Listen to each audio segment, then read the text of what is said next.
In this lesson, I'm going to show you how we can listen for events. So this basically means when the user takes some kind of action on our website, the website can respond.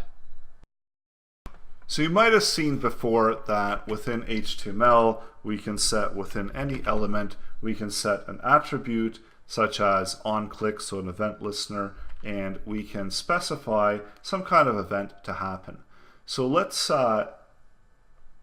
just update the current inner HTML of this. So there's a number of different ways that we can do this, and we're going to tie it into our JavaScript. So let's fire off a function whenever this gets clicked, and then within this function, then we're going to do something to that inner HTML of the element that was currently activated and currently clicked. So let's create a function, and we're going to call the function change me, and pass over the object of this. So this is referring to the current element and the contents contained within it. And I can also do the same thing here for this list item. And of course, we are going to be updating this as well. So currently there are different ways to add these event listeners, and this isn't probably the best way to do it, but this is just to quickly illustrate that we can add this functionality within this type of format as well. So now we just need to create that function, and here we're going to pass over that object information, and we can console log out whatever is contained within E. So whenever it gets clicked, we can console log that out, and we can also change that inner HTML to clicked. So let's take a look and see what happens now. So these are our list items. We see when we click it, we get the value there of this get passed over, and we can immediately change and update that styling whenever it gets clicked.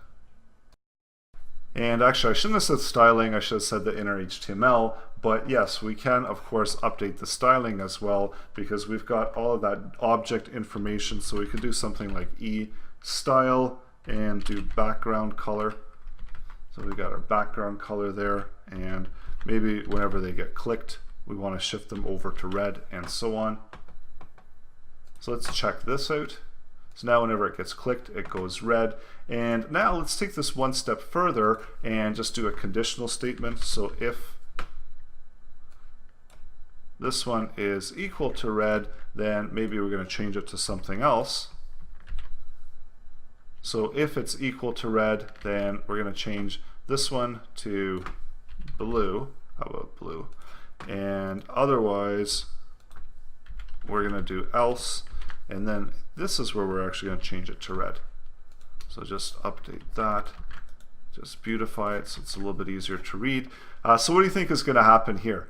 So we're doing quite a few things here where we're taking in that element information. So we're console logging it out, so we don't really need to utilize that. We're checking to see the inner HTML when it got clicked. So we're updating that. And we're also updating that background color to red or to blue, depending on what happened. So we can even do something like switching it to click and unclicked or something like that. So let's see what happens now. So are we going to be able to actually toggle these buttons? And you can see that now we've created some really nice user interaction and user functionality. Whenever the user is clicking on these, we're changing the color, we're changing the inner text, and so on. So quite a lot that we can do just by adding in some of this JavaScript functionality and combining what we can, information that we can get from the DOM, and then accessing those elements and updating their values and their properties. So in the next lesson, I'm going to show you some additional ways that we can add in click events and also assigning different event listeners onto our elements within our web page so that we don't actually have to do it within our HTML. Because usually the best practice is to try to keep everything separated. So to keep the event listeners that are set up within JavaScript, all within JavaScript. And as well, if you're using an external JavaScript file, then this can be functional across your entire website instead of just on that one web page. So that's coming up in the next lesson.